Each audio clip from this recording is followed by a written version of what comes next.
Tantor Audio, a division of Recorded Books, presents Dragon's Trail by Joseph Malik, narrated by Duran. Prelude. The history of the sword is the history of humanity. Sir Richard F. Burton, 1884. In eastern Gateskeep, bordering the principality of Falcon's Realm, the Tower of Horlek stands against all seeming odds, sagging and nearly fallen. From the top floors, the rift-strewn wildwoods and misty cliffs of Falcon's Realm stretch out of sight in three directions. Known to locals as Edwin's Folly, the Tower of Horlek slouches to the northeast atop a knob of rock and scrub, looking for all the world like a helm's crest bent by a debilitating blow. Year after year, Edwin's Folly stands. Year after year, the townsfolk of Horlek wager that it won't. On the first day of summer, the town holds its Tower Day celebration, in which the previous year's losers pay their good-natured debts and wagers begin anew. Inside the sagging walls of Horlek, on the eve of the celebrations a few years ago,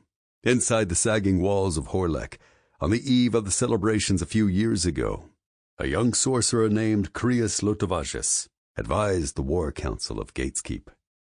A spindly shamble of a man, Crius Lotovages' tangles of hair and tight dark beard made his age indeterminate, but it was widely held that he was the youngest to ever hold the office of Lord High Sorcerer of Gateskeep. He stood at the head of the great stone table in comfortable, if drab, attire, a long leather jerkin, a pair of silver necklaces, unremarkable trousers, and well-worn boots burnished with deliberation and care. "War?" Crius asked. "And I'm only now hearing of this?" Glances and convictions collided in the silence. "The war is coming," Ravaroth Anganor, informally called Lord Rav, sat on Crius's right, rocking back in his chair. He wore his dark beard in fine braids in the manner of men of the wild river reach, and his clothes were rich with spring colors, inlaid with silver across his prominent chest, which sported a general's brooch. "Coming," Crius stressed. "War is always coming, but there's no reason to provoke one." "The bloodline of the wizard Sabagian," said Lord Rav, "banished all these years, now walks the halls of the hold of Gavria. They have put him on their war council." Duke Edwin Hillwhite, who owned the Crooked Tower, was a gangly man with a mop of black hair and a broad jaw. He addressed the others at the table. "The Gavrians are buying up all our grain and trading us gold, not iron, for it. What else could they be doing with grain and iron? They're building an army." "And you raise your prices for iron just as we have to start equipping a larger force," said Lord Rav. "How convenient." Edwin shrugged. "Demand is demand, General. I don't set the prices. The mines set the prices." Lord Rav laughed at the others at the table, who joined him before he turned back to Edwin. "They're your mines, boy. You're telling me you don't control them?" "Not alone," said Edwin, his tone soured. "And don't call me boy again." "You would do well to remain silent," Crius told the Duke. "In fact, I'm not sure why you're in this meeting." Edwin stammered. "This is my castle." "Granted to you in the hopes that you'd repair it," reminded Crius. "As you are the only man in the kingdom who can afford to." He made a show of looking into the corners and ceiling. "How's that going, anyway?" Edwin fumed. "Do you know what's required to stanch in this place?" "Indeed," said Crius. "I'm impressed that the knocking of your headboard hasn't collapsed the place entirely." "No need to get sore just because I'm twice the man of any of you," said Edwin, folding his arms and straightening. "If that were true," said Rav, "you wouldn't need your men to enforce it." Edwin's arms folded. "Meaning what?" "This is a garrison town," said Rav.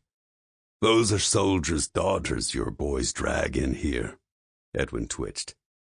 "You've no idea what I go through." 2 or 3 a week, I'd imagine, said Crius. You'd think this tower would stand straight of its own accord. Edwin lunged at Crius across the table. It took 3 men to hold him back.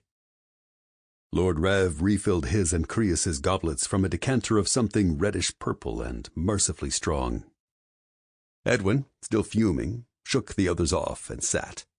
"I should pummel you, you little bastard," he told Crius. "And I should turn you into a titmouse until this matter is concluded," Crius said. "You could still flap around and tweet all you want, and perhaps we'll finally find it endearing. But I'll refrain if you will." "Is that what this is about?" Edwin asked the table. "The council called us here to discuss what I do in my bed with my subjects." "No," said Rav. "But don't make us have to come back here to discuss it further. You will like that conversation even less than this one." The room fell silent. "Which brings us back to the matter at hand," said another general named Lord Erlach, whose graying beard grew in patches across an array of scars that he stroked out of habit. "We hear rumors of an insurgency brewing in Falcon's realm." "Finally we get to it," said Prince Damon. Damon was a dark-haired noodle of a boy in fine clothing that was mostly white, including a white fur cape, despite the sun outside. He was the prince of the distant Ice Isle, though it would be ruled by a regency council for a few years yet. The Snow Prince, they were calling him. "Let's discuss this," Damon said. "And what, Duke Edwin, did your brother find so important in Falcon's realm that neither he nor my sister could be here?" "Prince Albar," began Edwin, only to be interrupted by the Snow Prince. "Albar," Damon hissed, pointing at Edwin, "is not a prince yet. My sister rules Falcon's realm. He never will. Those are points you'd be well advised to remember." "We've seen attacks on our border outposts in the Shield Lands," Erlach continued. "Supply trains raided, a ship burned along the border river. And if you ask me," he turned to Edwin, "they're getting a pass from your brother, that power-starved, quivering milksop." "My brother is heir presumptive," Edwin shouted, rising. He'll go on," Erlach yelled. "Finish that statement, I beg you. We would love to know what the Hill Whites plan to do once you've finally married into royalty. Enlighten us." Crius gestured to Edwin that the table was his. Edwin took his seat. The scarred general continued, this time more quietly. "We know that the forces at Gavria are sending liaisons to the court at High River. High River Keep was the princess's seat at Falcon's realm. We don't know why." Eyes turned to Edwin for a long moment. Someone finally grunted. "I've heard none of this," said Edwin. A knight, clean-shaven and young in contrast to the others at the table, denoted by his gold horsehead pin as being a rider in the king's personal order, summarized the council's concern. "All this aside, Gavria is building her armies," he said. "If Sabagian is their Lord High Sorcerer, then Gavria's next campaign may well be engineered by a foreign mastermind. We will have no references to this man's strategies, and no parallels to his experiences. We will need advisors, not heroes, not warriors, chancellors, for the duration of the war, if there is a war." Crius took a moment to pinch off the bridge of his nose between thumb and forefinger. "What you're asking, sire," his reasoning felt as unsure as the skewed walls around him, "is to bring you demons. Demons to whom you will hand over your power and trust to lead your armies against one another." Another young knight, still in his mail and leather riding gear, stood and slammed his fist on the marble inlay. "We said nothing of demons." Crius looked to the ceiling. "Careful, you'll bring this place down." After a moment watching the timbers and listening for creaks, he let out his breath. "Sabagian's son, this King Ulo Sabagian, was raised in the demon world, brought here as a demon, conjured as any demon. That he is human is of little consequence. He is a demon, and he is not to be trifled with." "You scared of him?" asked Lord Rav. Crius nodded. "As you should all be."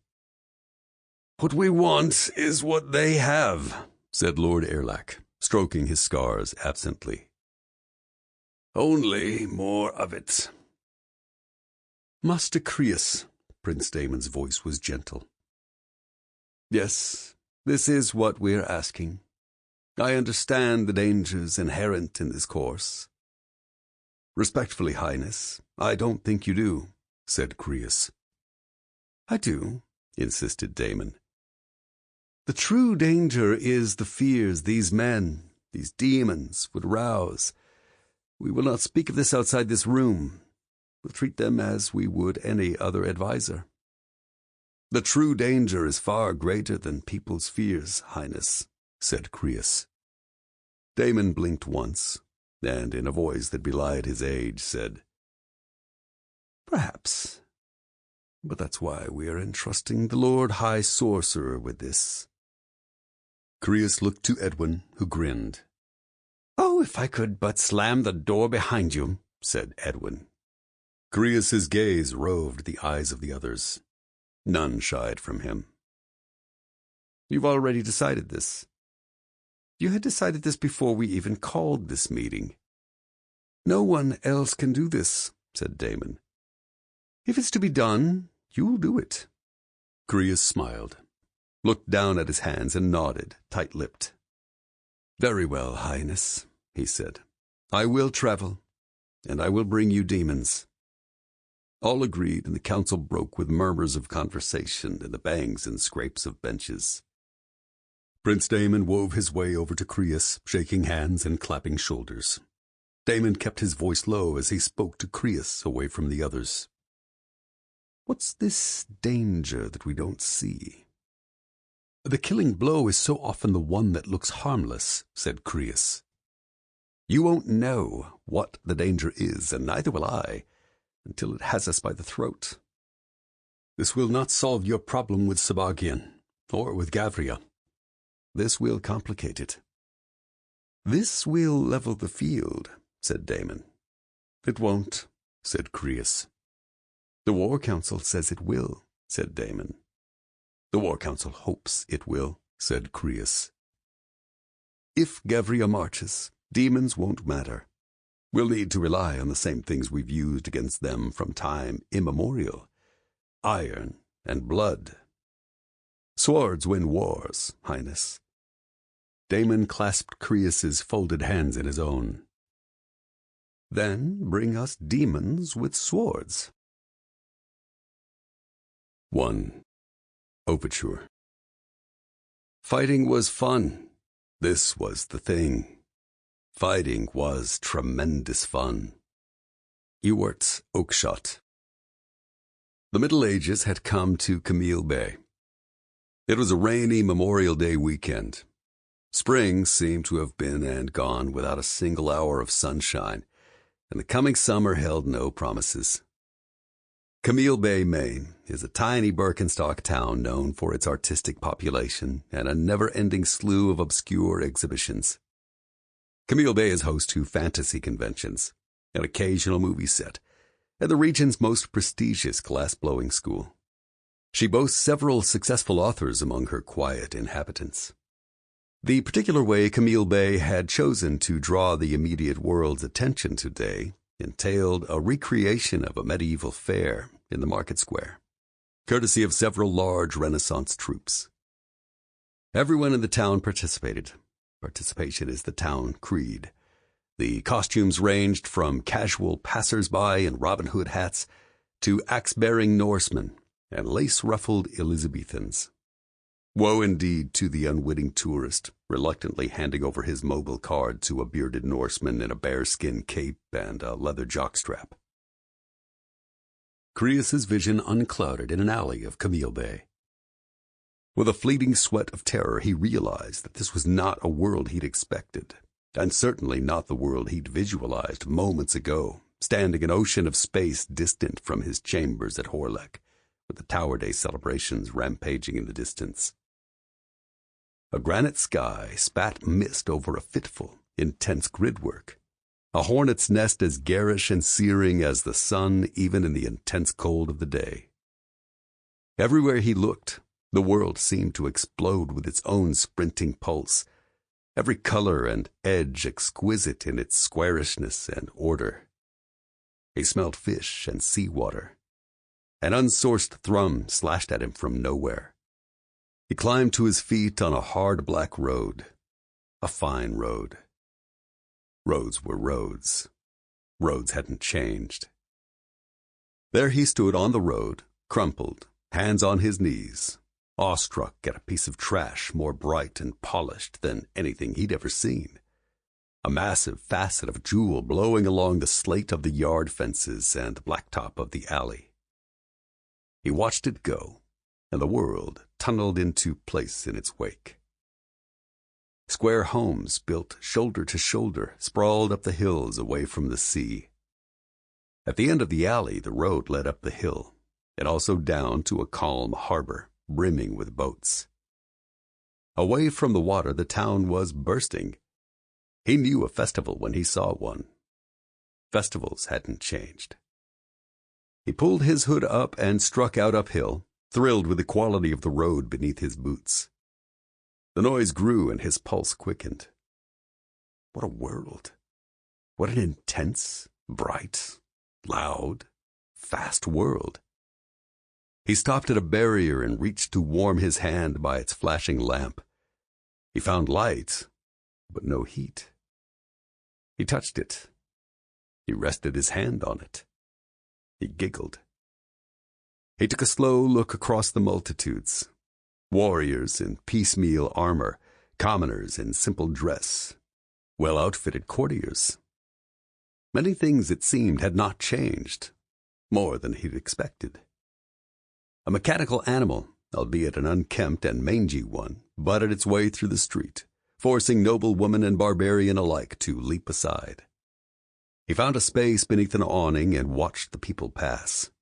An occasional townsperson tipped his hat, someone clapped him on the back, and once a man dressed like a northern tribesman, ridiculously muscled, bumped into him, muttering in a language that was guttural, ancient, and simple. Across the road under the eaves, berserker donned hunting hat and woodsman donned horned helmet, and the two laughed at each other. Two women in court dress emerged from a shop behind him, then threw bright rain jackets over their dresses. Costumes, nostalgia, idealism. He headed for the center of town, which bustled with demons with swords. In the late afternoon, away from the noise and the rabble, Crius topped a range of sand and gravel mounds near the sea. He tripped, slid, and came to a rest at the feet of 8 men and 1 woman, all clad in the local garb, not costumes. 3 men pulled the sorcerer to his feet.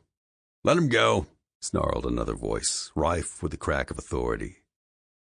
Crius shook his clothes straight and took a look across the 9 faces.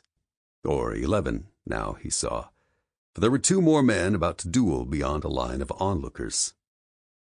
The woman, though, was the first to hold his attention. She was striking, petite but strong, with black hair and eyes and olive-skinned. He laughed inwardly. She looked Northern Gavrian. She was not one to bring before the Gateskeep High Council. Beyond her, the young man with the sharp voice was bare-chested to the sting of the sea air.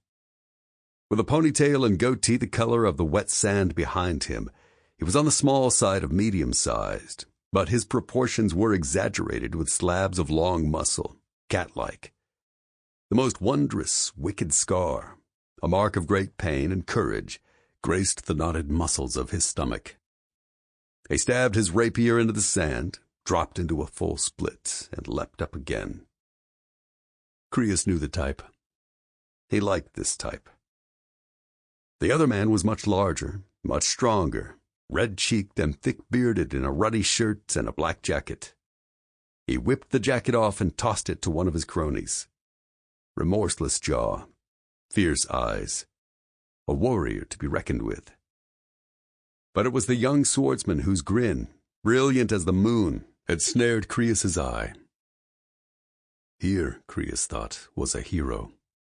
This young rake flipping his rapier from one hand to the other, tossing it behind his back and over his head with a juggler's ease, all while bowing smugly.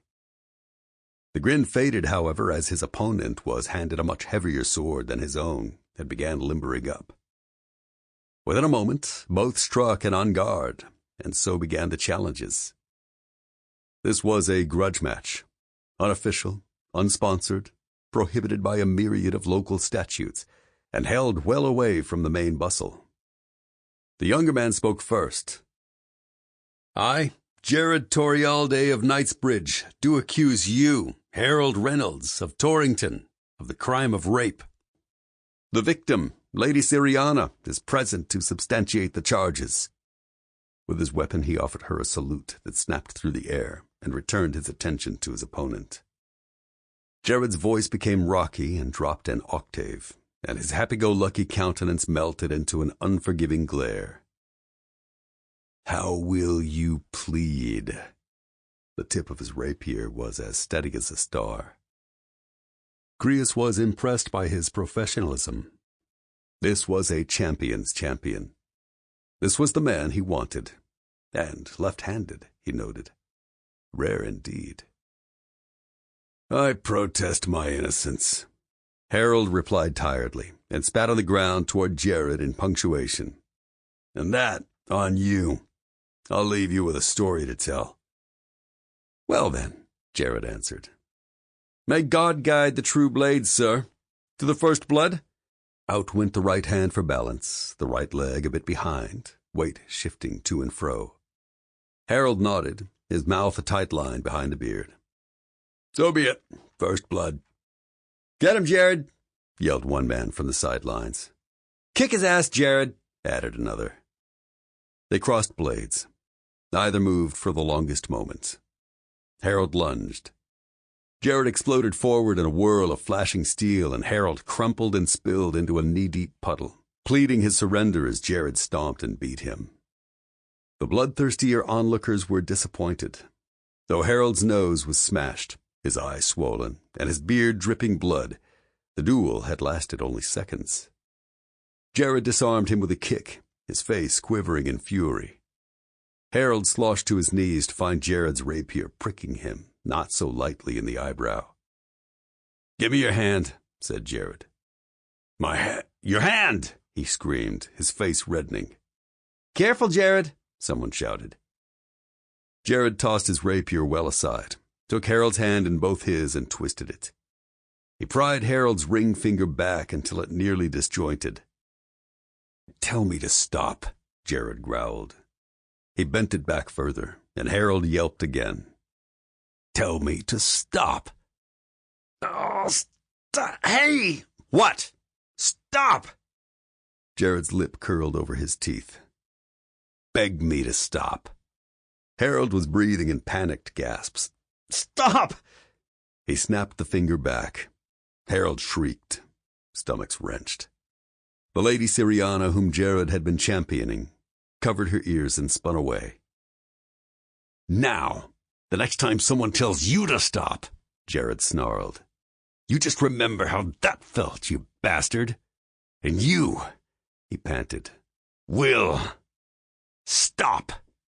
And he broke another one. He shoved Harold back into the water with a foot on his chest and waded ashore. He toe-flipped his rapier up into his hand, snatched his shirt from an onlooker, and left at a trot that in 5 steps turned into a sprint. Siriana attempted to run after him, but one of Jarrod's supporters took her arm and held her back. "Don't," was all he said. "No, I gotta—" She attempted to push past him, but to no avail. "Let me go." He put his hand on her shoulder. "Please, don't," he emphasized. "He doesn't want to see anybody right now." Late into the night, Jarrod Torrealday lay awake in bed, unjumbling his thoughts. Cars slashed by, the headlights making nightmares of the room's shadows. He turned on his side and listened to his pulse like so many marching feet. His rapier hung from the doorknob. Headlights roamed over it again and again. He wished he smoked. The lights brought flashes. Harold's acceptance of the duel. Ciri begging Jarrod not to hurt him. The conflict and the hatred in her face. The absurdity of crossing swords for a woman he'd met exactly once. Watching Harold warming up, the sloppy footwork and heavy lunges, the beer bottle he'd cast aside. The relief and the frustration of knowing deep inside there was no true danger. Sizing up Harold as drunk and fat and clumsy. And being right. He'd taken Harold apart in 5 seconds. Harold and that ridiculous mammoth blade. Way too much sword for you. Compensating for a deficiency in your character. Touching blades, thoughts of Harold and others, of Ciri drunk and held down on a feasting table like part of the goddamn buffet. And you still can't do anything right. He picked up his phone, but his hand trembled too hard to read it, much less use it. The morning's breath in his throat, dry and ugly. A grip in his gut as a solid year of hell, still so fresh he could smell it if he lay still long enough, stampeded across the darkness. A delusional ex-champion with a rapier.